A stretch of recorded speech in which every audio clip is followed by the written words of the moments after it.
하는 걸로. 네. 네, 안녕하세요. 신규씨입니다. 아유, 신 교수님 반갑습니다. 네, 반갑습니다. 네. 예, 예. 오늘은 뭐 무슨 주제로 준비 좀 하셨나요? 일단 그 MBS에서 여론조사가 나와가지고 그거 약간 네. 좀 분석해드리면 좋을 것 같아요. 예, 오늘 NBS 여론조사가 아주 잘 나왔죠. 한번 말씀해 주시죠. 그래서 이 여론조사가 그래도 지금, 이 보수 우파 중심의 아젠다로 잘 좀 세팅을 해준 것 같거든요. 뭐 정책 같은 네, 것도 이제 물어보고. 그러니까 여기서 좀 특이점이 뭐냐면 민생 문제 있잖아요. 윤석열 예, 대통령께서 발표하셨던 그 재건축 문제. 그러니까 굉장히 예. 그런 부동산 관련된 문제는 뭐 이념을 초월한 거잖아요. 그런 게. 그러니까 약간 그렇죠. 실용적이고 민생적인 문제에 있어서는 음, 대통령 지지율보다 훨씬 뭐 10% 이상 나오지 않습니까? 지지율이. 그러니까 그게 그렇죠. 정치적으로는 이득이 된다라는 거죠. 그러니까 네, 이 선거에서는 이제 뭐 계속 하는 말이 뭐 민생이다, 뭐 중도층이다 이런 얘기를 하는데 사실 네, 이제 그런 것 같아요. 총선이라는 거는 아무래도 자기 이익적인 투표를 하는 사람들이 많기 때문에 뭐 정책이나 음, 정치적 메시지에 있어서 그 렐러번스라고 하잖아요. 커넥션, 예, 이 음, 밀접성을 높이는 게 관련성을 높이는 게 이제 중요한데 그런 지금 전략이 어쨌든 큰 방향에서 대통령께서 민생 토론회 오늘도 막 계속 하시던데 굉장히 지금 음, 잘하고 계시는 것 같아요. 예. 그리고 네, 이제 그런 게 더 큰 어른의 모습을 보여주면서 또 이 한동훈 비대위원장이 여러 가지 여론전이라든지 대화투쟁이라든지 그런 모습을 하는 게 되게 좀 차별화가 되잖아요. 약간 여기는 네, 큰 보스 같은 큰 리더 같은 이미지고 딱 음, 한동훈 비대위원장 행보는 굉장히 현장 중심, 그죠? 현장 음, 중심적이고 미디어 친화적이면서 이렇게 또 대화투쟁, 이런 투쟁력, 음, 그다음에 기동성, 그다음에 현장성 이런 식으로 해서 좀 차별화를 지금 음, 이게 좀 손발이 맞아 들어가고 있는 것 같다는 생각이 들고, 네, 그리고 이제 이 정무적으로 봤을 때는 이런 게 있는 것 같아요. 그 전에 김경률 씨 사태가 저는 굉장히 어떤 이 총선에서 하나의 분수령이 전 됐다고 생각하는데, 네, 이게 이제 내부에서 폭탄이 딱 터졌기 때문에 지금 내부의 폭탄을 같이 끄자 이러면서 진영이 더 좀 이렇게 단단해지고 있다라는 생각이 조금 들고요. 그리고 네, 진영이 좀 단단해짐과 동시에 이게 네, 약간 한마디로 말하면 이게 내부에서 이렇게 터지다 보니까 음, 제가 페북에 이런 얘기 썼는데 이 보수 진영을 좀 담금질하게 됐어요. 정치적으로. 그 말이 뭐냐. 예, 솔로몬의 왕 모먼트가 된 거예요, 지금. 예, 그러니까 그 진짜 엄마, 가짜 엄마 그 에피소드 다들 아시잖아요. 그러니까 지금 예, 무슨 그런 것들이 이제 계속 언론에 나오잖아요. 이거 뭐 엄마가 좋냐, 아빠가 좋냐도 아니고. 예? 예, 그러니까 이거는 뭐 여러 가지로 사람들한테 많이 얘기거리를 이제 줌으로써 언론 음, 주목도를 음, 쫙 끌어왔다라는 그 점에서 되게 메리트가 있다고 생각하거든요. 사실 그러니까 분란 요소로만 치면은 저쪽도 만만치 않거든요. 지금 계속 탈당되고 친명하고 친문하고 내전 일어나는데 지금 모든 뉴스에 밀리잖아요. 왜냐하면 그렇죠. 별로 사람들이 이제 친문은 다 흘러간 사람들이고 별 관심이 없어요. 예. 예, 흘러간 거에는 사람들은 미래에 관심이 있거든요. 그리고 예, 모든 컨텐츠는 그 불확실성에 대한 사람들의 우려감 때문에 어떤 미래에 음, 대한 걸 얘기할 때 다 팔리거든요. 그러니까 뭐 예, 주식 컨텐츠든 뭐 경제 컨텐츠든 다 그런 거거든요. 뭐 집값이 폭락한다든 아니면은 뭐 저기 집값이 또 다시 오를 거라는 둥 이런 식의 약간 미래를 파는 거거든요. 모든 그런 언론의 컨텐츠는. 근데 지금 미래 음, 권력은 지금 한동훈 비대위원장한테 있잖아요. 그러니까 지금 언론의 음, 주목도가 다 가져가면서 약간 지금의 정국이 이제 확실하게 그 김경률 사태를 기점으로 해서 이 큰 폭탄이 내부에 터지다 보니까 그럼 이 폭탄을 먼저 제거하고 어떻게든 수습하고 가야 되니까 이 한동훈 비대위원장이 자연히 좀 주도권을 잡게 됐다.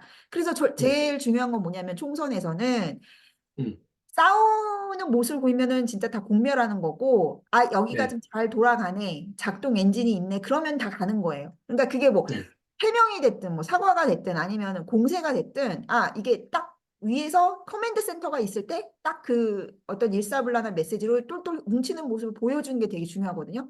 근데 지금 네, 그거를 굉장히 지금 제가 봤을 때는 한동훈 그 비대위원장이 중간에서 되게 오케스트레이션을 잘하고 있는 것 같아요. 왜냐면 음, 그런 것들을 김경유 씨가 하던 말들을 그 김경유 씨는 먼저 이렇게 딱 전선을 먼저 앞으로 나간 거예요. 지금 적진으로 한 번짝 나간 게 왜냐면 저쪽에서 얘기했던 건 뭐냐면 쌍특검 받으라는 거였거든요. 근데 김경유 씨가 교묘하게 그걸 스피인 닥터라고 하는데 교묘하게 틀었어요. 그러니까 뭐냐면 음, 잘 그거를 주의해서 보셔야 돼요. 그냥 김경률 어떻게 사과하라는 말 그것만 하면은 그거는 좌파들의 프레임에 놀아나는 거고 음, 김경률 씨의 워딩을 잘 보셔야 돼요. 저는 그게 음, 그냥 막 던진 말이 아니라고 생각합니다. 왜냐면 그런 좀 자극적인 말을 써야지 언론이 주목을 해주거든요. 그러면 이 사람의 그 상징 자본이 높아지는데, 그, 약간 한동훈의 대리인처럼 해가지고 자기한테 언론 주목도를 막 끌어들인 다음에 하는 워딩을 잘 보시면 깔고 가는 건 뭐냐면 도이치 특검은 말이 안 된다예요. 그러니까 음, 뭐냐면 지금 제일 제가 아까 그때도 말씀드렸지만 의회에서 지금 제일 걱정이 재해결 문제였어요. 재해결을 빨리 음, 해고 가면은 그거는 아무것도 아니야, 시 리스크는. 근데 음, 재해결 가지고 저쪽에서 계속 분란을 만들고 그 재해결 못 해서 만약에 재해결 했는데 저기 특검 통과된다 그러면 진짜 폭망이거든요. 그게 제일 사실은 중요한 거예요. 근데 그 전선을 이렇게 당겨준 거예요. 그러니까 앞으로 당겨준 거예요. 김경률 그 비대위원장이. 그래서 음, 이제 김경률 위원장이 다 지금 보수층 내부에서 뭐 여사라던가 윤통 지지하시는 분들의 그 뭐랄까요 그 폭탄을 다 막고 있잖아 자기가. 그 효과가 뭐냐면은 이제 김경률 비대위원장처럼 좀 욕먹을지 않으려면 뭐 재해결 이런 건 없어. 무조건 똘똘 뭉쳐서 가야지 보수에서 살아남는다는 어떤 그런 걸 보여준 거예요. 그러니까 그 여사님을 편들어주는 사람들, 그러니까 그 전에는 계속 방치만 했었거든요. 아니 뭐 사과할 필요 없어 하면서 막 좌파들의 그 프레임하고 싸우지도 않고 막 이랬던 건데 지금 전선을 딱 그어줌으로써 김경률 비대위원장이 이제 자기가 앞서 나가가지고 폭탄을 막 던지면서 이쪽 내부에도 하나 터트리고 저쪽에도 하나 터트리면서 이 중간쯤에서 이렇게 전선이 다 형성이 되면서 이제 그 특검 재해결은 보수 내에서는 이제 싹 들어간 얘기인 거예요. 그래서 지금 만약에 그 특검 재해결 되고 이탈자가 나온다던가 그런 사람들은 정말 반역자가 돼버리는 거죠. 그러니까 그런 효과가 전 있다라고 생각을 하고 이래서 프레임을 전환했다. 그래서 지금 이제 막 사과 가지고 뭐 여기 내부에서 사과하냐 마냐 가지고 막 난리를 치게 되면 어떤 효과가 있냐면요. 그러니까 여러분들이 좀그 언론에 그 나오는 그 정책 효과 인식의 문제를 좀 많이 생각해 보셨으면 좋겠는데 예를 들어서 그런 거죠. 이제 김경률 비대위원장이 굉장히 막 자극적으로 말을 해가지고 굉장히 그 비대위원이, 예, 김경률 위원이 김경률 씨가 되게 말을 자극적으로 하고 좀 앞뒤 안 맞는 말을 해서 굉장히 그 윤석열 대통령이나 뭐 여사 쪽도 그렇고 되게 마음이 상했다 이런 게 될수록 무슨 해명을 하든 무슨 사과를 하든 그게 되게 뭐야 정치적으로 큰 효과를 갖는 거야. 아, 윤석열 대통령이 진짜 자기를 많이 내려놨구나. 그러면은 지지층들이 더 고마워해요. 예.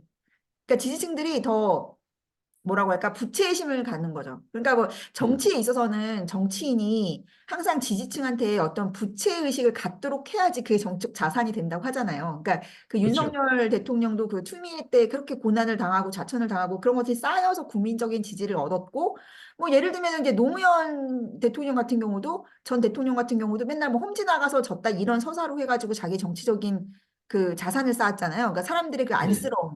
근데 마찬가지인 게 예를 들어서 막 김경률 씨 같은 분들이 막 그 이제 공격을 할수록 더 음, 지지층들은 윤석열 대통령에 대해서 우리 보수층 내에서 더 안쓰러움을 느끼게 되고 예를 들어서 그게 총선 후에까지도 되게 중요한데 예를 들어서 윤 대통령께서 그 문제를 이제 언급 안 하고 이렇게 지나가면 총선이 만약에 이겼다 그러면 그 크레딧을 한동훈 장관이 많이 가져가겠다. 한동훈 비대위원장이 많이 가져가게 될 거예요. 이제 음, 저 지지층들은 우리는 이렇게 되는 거예요. 우리는 이렇게 저기 윤석열 대통령을 보호해줬고, 지지층을. 근데 한동훈 장관이 어쨌든 간에 잘해서 이겼다 이런 식으로 될 텐데, 지금처럼 이제 윤 대통령께서 자기를 희생하는 모습을 보이잖아요. 그럼 만약에 총선에 음, 이기면 다 굉장히 이제 지지층들이 윤 대통령한테 고마운 마음을 갖게 되고, 윤 대통령의 그립감이 더 높아질 겁니다. 그러니까 그 위상이. 음, 예. 음. 그래서 저는 이제 그런 식으로 가고 있고, 저는 그래서 이제 세간에 저는 뭐 한동훈 그 비대위원장이 유학 간다 어쩐다 그런 말이 많이 나오는데 네. 그 어떻게 해서 나온 거예요? 저는 그게 신뢰성이 좀 있어요? 저는 이제 그것도 약간 그게 진실이냐 아니냐가 중요한 게 아니고 왜 음, 그런 말이 나오는지 누가 그거를 퍼뜨리는 건지 그리고 그것의 네, 정치 효과는 무엇인지 그런 식으로 네. 봐야 된다고 저는 생각해요. 근데 아, 저는 옳은 얘기죠. 예, 그거 네, 한번 분석해 주세요. 네, 그거는 좀 잠깐 분석해드리고 갈게요. 그러니까 제가 예, 봤을 때는 그 유학 간다 이 설이 왜 나오냐고 이건 저의 추측인데, 네, 네, 피셜인데, 그런 얘기가 있어요. 그러니까 한동훈 비대위원장이 뭐 따님이 계시는 그 MIT인가? 동부 네, 쪽에 뭘 알아봤다, 뭐 학교를 알아봤다 그런 소문이 쫙 돌아서 그게 시발로 된 걸로 알고 있어요.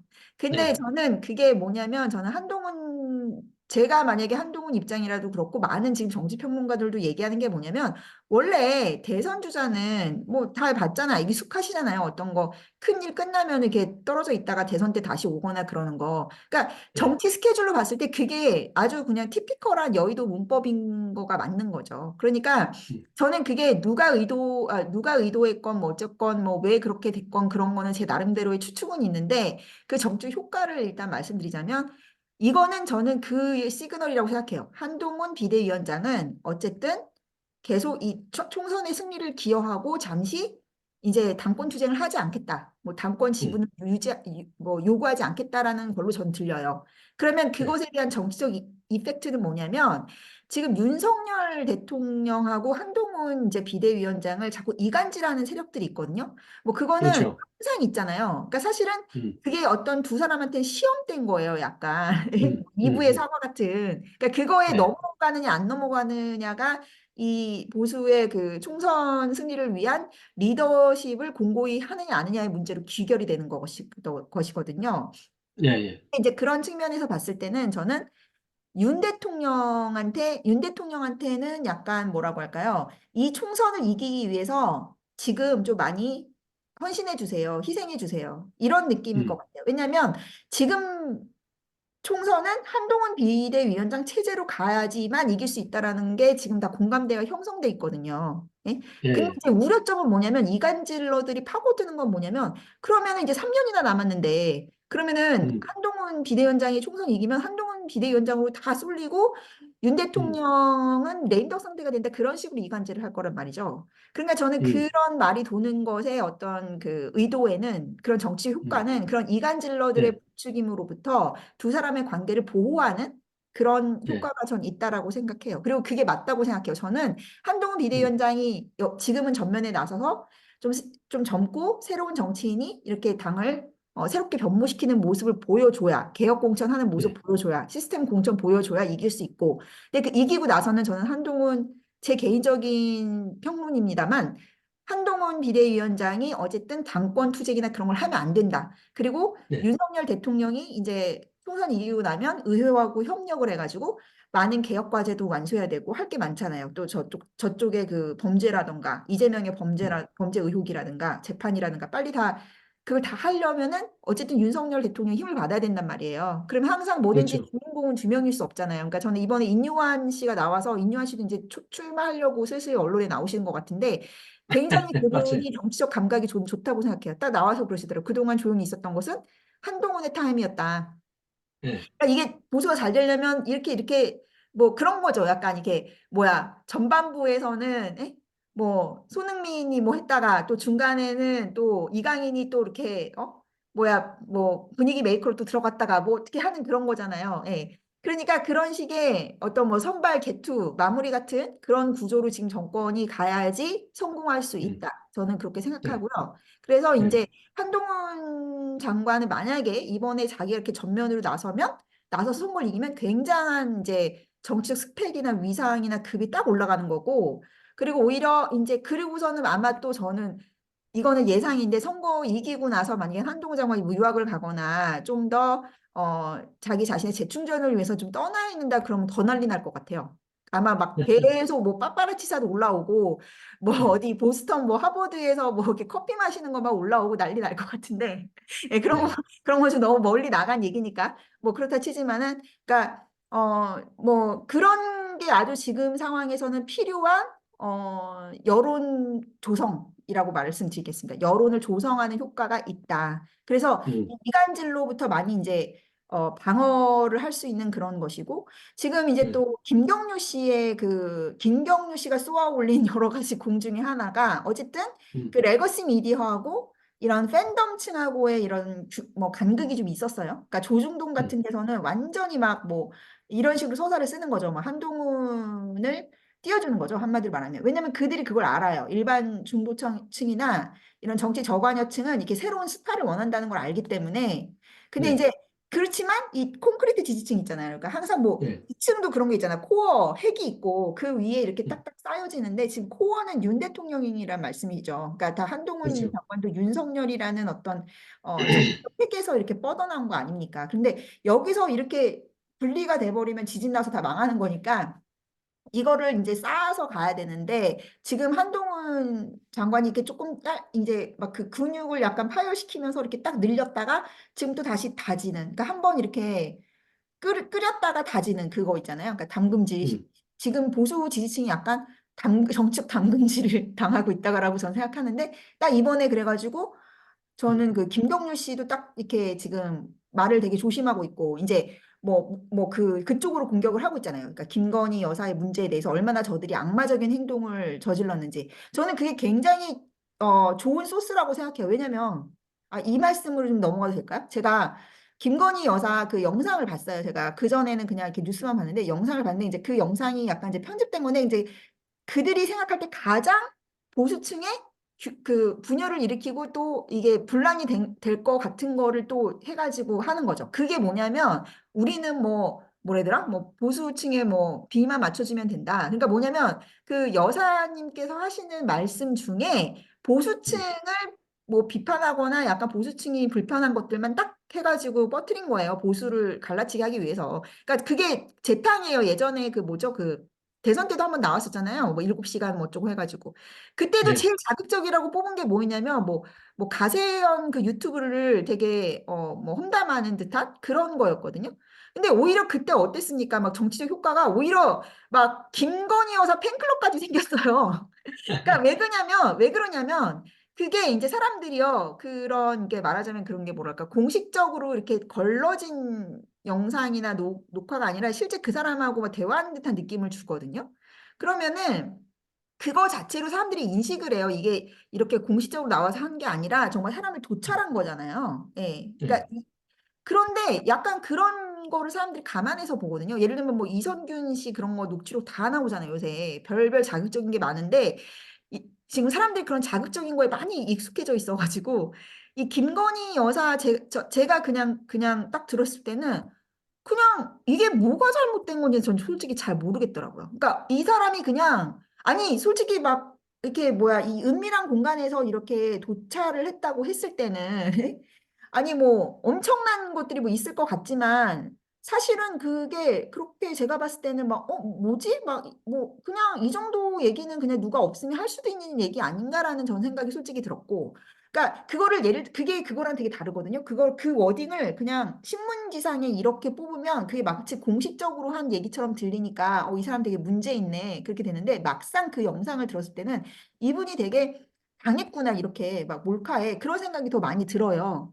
그리고 저는 예전에 그때도 그 첫 번째 녹취록 나왔을 때도 그렇고 이번에 녹취록 나왔을 때도 들어봤는데 저는 오히려 막 어떻게 이런 식으로 막 처신하실지 저는 솔직히 말해서 제가 뭐 나이가 어려서 그런지 모르겠는데 그러니까 비춰봤을 때는 이분은 되게 이 도찰에 당했고 그다음에 이분이 그냥 되게 털털하시고 그냥 되게 그런 스타일인가 보다. 뭐 약간 사람들이 말할 때 자기 그냥 이렇게 사적으로 말 때는 막 푼숙기도 드러나고 뭐 자기의 그 본래 성격이 드러나잖아요. 그래서 저는 오히려 이분을 되게 뭐 약간 그런 자극적인 키워드 뭐 명품이니 뭐 사치니 뭐 이런 식으로 막 해가지고 뭐 성형인 이런 식으로 해서 막 악마화를 하고 있는데 모르겠어요. 저는 오히려 들으면서 그냥 평범한 어떤 그냥 동네 아주머니? 그런 느낌이 솔직히 더 많이 들더라고요. 그래서 제가 보면 그거를 오히려 막 다 들어본 사람들은 그렇게 욕을 안 해요. 근데 제 주변에도 막 그 욕하시는 보수분들 많았거든요. 뭐 되게 굉장히 우려된다부터 해가지고 뭐 어떻게 그런 말을 할 수가 있냐. 그러니까 상처받으신 분들. 근데 솔직히 말하면 이제 제가 그래서 그 말씀 드린 거예요. 그러니까 뭐냐면 시어머니가 그냥 우연히 뭐 지나가다가 화장실에서 며느리가 자기 험담하는 거 들은 것 같은 기분. 그거예요, 딱 그냥. 예. 어떻게 그럴 수 있어? 그러니까 솔직히 그래서 그거 자체가 무슨 뭐 사과하면 뭐 탄핵되고 국정농단 되고 그럴 만한 사안도 아닐 뿐더러 그리고 이제 그러니까 그 날리면 바이든 때도 그랬잖아요. 무슨 뭐 탄핵당할 것처럼 그렇게 난리쳤는데 사실 그게 실질적으로 아무것도 아닌 거거든요. 그러니까 지금 그런 식으로 또 됐어요. 이 사건이. 그러니까 이게 그리고 이제 화난 분들이 보수층 분들이 많으시고 예 그리고 그다음에 그래서 저는 뭐 그 사건 자체는 그렇게 뭐 사과하냐 안 하냐 서로 이렇게 기싸움 하다가 오히려 더 그냥 이 사건의 실체에 대해서 당당하게 좀 이렇게 해명할 거 하고 하면서 지나가면 될 일이라고 생각하고 이거 자체로 정말 무슨 막 죄 지은 사람처럼 막 뭐 사과를 하고 뭐 납작 엎드리고 뭐 그럴 만한 사안도 아니라고 저는 생각이 들고 집중을 해야죠. 일단 대통령께서 그 오해를 풀고 해명을 하고 보수층들의 상심과 우려를 달래주시는 그런 것들을 딱 한 다음에는 당에서 이제 투트랙으로 당에서는 이제 그 김경유 씨 말한 것처럼 그런 분들이 앞장서가지고 그 몰카 세력의 배후 정치적 배후에 대해서 공세적으로 나가야 되는 게 아니 지금 민주당 보세요. 막 민주당 보면 뭐 피습 사건의 배후가 어쩌니 뭐 정치 테러의 배후가 어쩌니 막 이러잖아요. 그러니까 지금 여기서는 실제 그거는 배우도 아닌데 어떤 배우를 만들어가지고 저 난리를 치는데 여기 실제 배우가 있고 공작이 있는데도 불구하고 그거를 말도 못하고 있고 그리고 이제 또 어떤 분들은 이제 지금 문제가 그러니까 너무 이 보수와 이제 윤 대통령과 한동훈 그 비대위원장을 지지하는 층에서도 너무 이렇게 스펙트럼이 갈라져 버린 게 문제거든요. 뭐 어떤 분들은 뭐 김경률이 뭐 맞는 소리 했다, 무조건 납작 엎드려 그렇게 말하는 사람들 저 극단에 있고 또 이쪽에서는 사과하면은 뭐 탄핵한다 그런다고 왜 하냐 이렇게 너무 스펙트럼이 넓거든요. 그러니까 이게 그러니까 이거를 다 수렴해 가지고 저는 해명할 거 해명하고 보수층의 기분 풀어줘야 되는 거 상심한 거 풀어줄 거 풀어주면서 확실하게 그러면은 또 이거에 대해서는 일치돼서 이렇게 공세를 해야 된다. 이렇게 투 트랙으로 확실하게 나가야지 당당하게 나가야지 안 그러면은 이거 중도층한테 막 뭐 사과하고 쩌쩌매고 뭐 지는 모습을 보일 필요가 전혀 없고 이 그럴 사안도 아니다. 저는 그렇게 생각합니다. 네. 근데 예, 그걸 대로 예, 그래요. 예, 지금 그거대로 한 비대위원장이 잘하고 있는 거예요. 지금 김경유 씨도 이제 메시지 방향을 전환해가지고, 예, 또 김경유 씨도 그런 걸 보여줘야지 보수층한테 지지를 얻을 수 있는 거죠. 아, 이 사람이, 막 자기 이득을 위해서가 아니라 이거에 대한 전체적인, 그 전선을 긋는 차원에서 그렇겠다라는 거를 보여주면서, 그래야지 여사님도 정당하게 자기의 할 말 하고 하시고, 예? 억울한 거 푸시고, 그리고 이제 저쪽을 또 공세할 수 있다라고 저는 생각합니다. 네. 예, 예. 말씀 잘 들었고요. 그 MBS 여론조사 수치를 갖고 계세요, 혹시? 네네. 한동훈 잘한다가 47%. 그리고 몇 이제 프로요? 47. 47%. 한동훈 예, 잘한 47, 그다음에 국힘 지지율이 33, 민주가 30이었는데 이게 저번 주랑 정확히 반대로 나왔거든요. 음, 뭐 이게 제가 봤을 때는 어쨌든 그 민생적인 그러니까 이게 지금 제가 분석하기로는 여론조사도 베리에이션이 되게 많은 게 이제 총선이 좀 많이 좀 남았기 때문이기도 하지만은 이걸 음, 어떤 식으로 그 설계를 하느냐에 따라서 또 되게 달라지는 것 같아요. 왜냐하면 지금 이렇게 한쪽으로 딱 우세한 게 아니라 반반인 상황이라서 어떤 식으로 이 설계가 되는지 그리고 어떤 식으로 뭐 표집이 되는지 그거에 따라서 굉장히 이 플럭추에이션이 심하다. 저는 그렇게 생각을 하기 때문에 오히려 저는 그래서 한동훈 장관한테 여지가 더 많다고 생각해요. 왜냐하면 예, 민주당 지지층은 완전히 진짜 굳어진 완전히 거기는 이제 굳어진 거거든요. 정말 뭐 한 음, 30년 프랜차이즈 돼버린 30년이 아니라 예, 40년이잖아요. 그냥 예, 40년 된 프랜차이즈가 돼버려가지고 이 바꿀 수가 없는 거예요. 음, 레노베이션이 안 되는데 지금 여기는 아직까지 더 역사가 짧고 신상이잖아요. 이 체제도 되게 신상이기 때문에 얼마든지 이제 한동훈이라는 어떤 새로운 사람이 와서 얼마든지 레노베이션을 할 수 있는 인테리어도 바꿀 수 있는 여지가 많고 오히려 그 거기는 180석이라서 이제 서로 자기들끼리 아기 다툼이 나지만 여기는 저번에 수도권에서 전패를 했잖아요, 거의. 그래서 공간이 많다. 그러니까 왜 버려야지 다시 거기다가 가구도 놓고 인테리어도 할 수 있는 것처럼 여기는 도와지기 때문에 한동훈 비대위원장이 이렇게 주도권을 잡고서 할 수 있는 모습을 보여줄 수 있는 부분이 많고 뭐 개혁 공천이나 시스템 공천 같은 걸로 더 좀 참신한 모습을 중도층한테 보여줄 수 있는 여지가 더 많다고 생각해서 아무래도 저는 그렇다고 생각해 이제 그 한 위원장이 바둑을 많이 배우셨다고 하는데 제가 보기에는 한동훈 위원장이 뭐 미리 한 석점 놔주는 거죠. 저쪽에 석점 놔주고 두는 바둑이다. 저는 그렇게 생각해요. 네. 예. 지금 이제 좋은 말씀 네, 고맙고요. 제가 추가적으로 지금 현재 여기 서울은요, 뭐 잘 아시겠지만은 지금 배현진 의원이 이제 피습을 당했어요. 네. 예, 그래서 그게 굉장히 지금 그 우리 국민들이 걱정도 많고 그런데 지금 의료진이 조금 전에 그 브리핑을 통해서 이제 발표했거든요. 제가 저 의료진 그 소견 요것만 요 방송에서 말씀을 드리고 그다음에 제 2부로 들어가는 걸로 하시오. 네네. 괜찮겠죠? 제가 그래서 지금 의료진이 발표한 내용만 이번 시간에는 이제 간략하게 이제 언급을 해 드리면 우선 뭐 지금 이제 사고가 이제 크게 났잖아요. 네네. 사고가 이제 크게 났는데 지금 이제 수술은 다 끝났다. 네. 수술 다 끝났는데 지금 이제 열상이 말이죠. 이그 머리에 열상이 한 1cm 정도로 길지 않게 열상이 있어가지고 이 스테이플러로 2번 봉합을 했다. 이렇게 지금 네네네. 발표했어요. 예, 네네. 그리고서 뇌 쪽에는 미세 출혈이 있을 수 있다. 그리고 아직은 뇌진탕 증세는 없어서 퇴원이 이제 곧 가능할 것도 같은데 지금 이제 이 환자 그러니까 배현진 의원이 상당히 불안해하고 있는 상황이고 그리고 이제 정신과 치료는 현재로서는 그렇게 이제 필요치는 않은 것 같지만 나중에 필요하다면 조치를 하겠다 이렇게 보이고요. 그리고 이제 네. 언론에서 머리 다쳤는데 왜 신경외과에서 진짜 이 치료를 했느냐 그랬더니 이 주치의가요 둔기를 맞고 넘어지면 머리에 땅을 부딪힌 상황이기 때문에 뇌에 문제가 생길 수 있기 때문에 신경외과에서 수술했다. 그리고 추가 검사와 관련해서는요.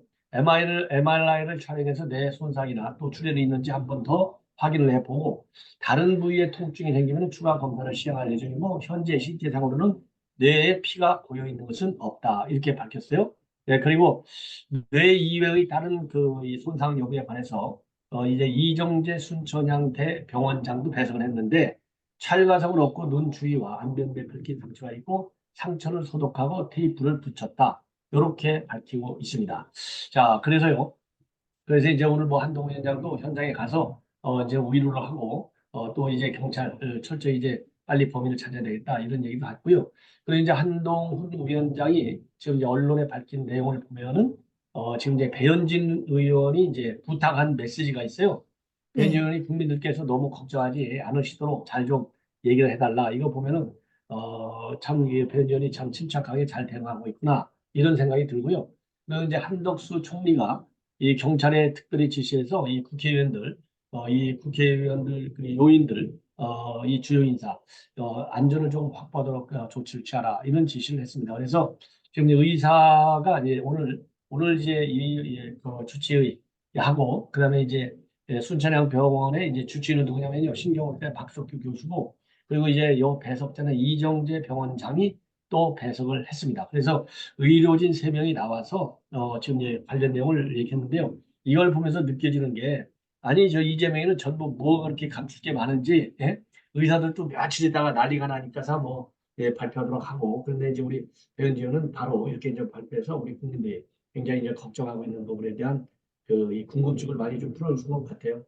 하여튼 뭐 생명에는 지장이 없고 의식도 아무 이상이 없다 이 정도고 그리고 이제 뇌진탕까지는 아직은 이제 없는 것까지 보인다고 해서 천만 다행인가 싶어요. 예. 자, 그래서 이제 주제는 메인 주제는 아니지만 지금 우리 국민들이 너무나 관심이 많기 때문에 요 얘기를 전해드렸습니다. 자, 그러면 좀 이어서 다시 이제 한번 방송 또 다음 방송은 또 뭐 한번 하실까요? 네. 다음 방송은 지금 어, 백종원 씨에 대한 네. 백종원 씨. 의대 뭐죠? 이 러브콜이 워낙 많다고 하는데 그 얘기도 좀 한번 해주시고요. 다른 네. 또 정치 사안 현안 또 중요한 거 한번 말씀해 주시죠. 네, 네. 예, 그래서 예, 예, 지금 뭐 이준석도 지금 막 그 한동훈 장관한테 밀려가지고 예, 예. 네, 뭐 그 언론에서 다루는 그 효용성이랄까 이제 그런 게 많이 예, 떨어진 것 같고 뭐 등등등 해가지고 다음 2부에서 예. 얘기를 드리면 좋을 것 같습니다. 그래요. 아이고 오늘 수고 많이 하셨어요. 네, 감사합니다. 또 예, 뵙겠습니다. 고맙습니다. 네. 예.